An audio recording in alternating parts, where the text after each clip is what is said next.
ఇష్టమైన పాత్రలుగా మార్చబడలేదు అలనాడు యూదా జనాంగము.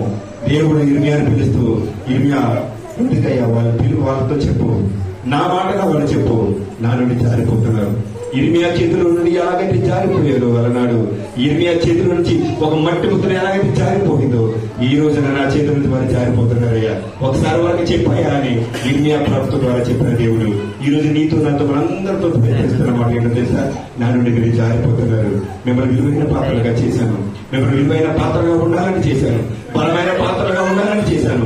ఒక కుమ్మరి వాడు ఎలాగైతే కుండను తయారు చేసినప్పుడు వారి ప్రాసెస్ ఏ రకంగా అయితే ఎందుకు పలికిన మట్టిని తీసుకొచ్చి రాళ్ళు వేరి నీరు పెట్టి నానబెట్టి సారిపోయి ఎక్కించి ఎలాగైతే అందమైన పాత్ర చేస్తాడు, అలాగే పాపములు ముడుకుపోతున్న నిన్ను, తృణీకరింపబడుతున్న నిన్ను, ఎందుకు పనికి రాడు అనుకుంటే నిన్ను భూలోకానికి దేవుడు పరలోకములకు భూలోకానికి వచ్చి నీ పాపమును తన సిలువ మ్రాల మీద మోసి తన రక్తమునిచ్చి నీ మనసులో ఉన్నటువంటి పాపమని రాళ్ళు తీసివేశాడు. నీ మనసులో ఉన్నటువంటి క్రూరమైన అనేకమైన ఆలోచనలు తీసివేసి దేవుడు తన వాక్యంతో నింపి తన సంఘానికి నిన్ను అప్పచెప్పి అందమైన పాత్రగా మనిషి ఆయన ఈ భూలోకాన్ని వదిలి పరలోకానికి వెళ్ళాడు.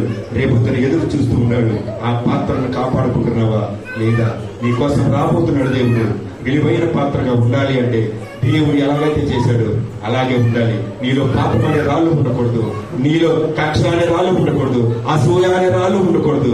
నీలో విలువైనటువంటి అందమైన పాత్రగా దేవుడు ఉండాలంటే ఇవన్నీ తొలగించుకుని దేవుని వాక్యాన్ని నింపుకోవాలి. దేవుడు ఎదురు చూస్తూ ఉన్నాడు నిన్ను నన్ను అందమైన పాత్రగా చూడాలని. ఈ పాత్రను కుమ్మరి పరలోక రాజ్యం తీసుకుపోవడానికి సిద్ధంగా ఉన్నాడు. ఈ